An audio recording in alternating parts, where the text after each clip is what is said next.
High বন্ধুরা, পুজো তো এসে গেছে, তাই পুজোর কেনাকাটা শুরু হয়ে গেছে। আর কালকে গেছে আমাদের বিবাহবার্ষিকী, তার আগে গেছে আমার বার্থডে। সব কিছু মিলিয়ে হাজবেন্ড গিফট দিল এই যে নাইকা থেকে। দেখি কি কি আছে। আমার দরকারি জিনিস যেগুলো আমি ইউজ করি সেইগুলোই দিয়েছে। আমি দেখাচ্ছি কি কি আছে। আমি আসলে এই ব্র্যান্ডটা ইউজ করি, তো এটাই আমাকে দিয়েছে। এই যে আর দেখি এখানে কি কি আছে। আরও একটা জিনিস আসেনি, পরে আসবে। এই যে এটা হলো O3 D10 প্যাক। এটা আমাদের তো রোদে তো পড়ে যাই কিছুটা।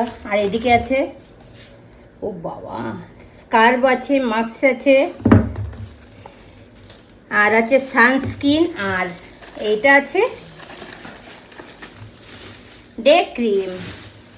এই হলো আমার শপিং গিফট।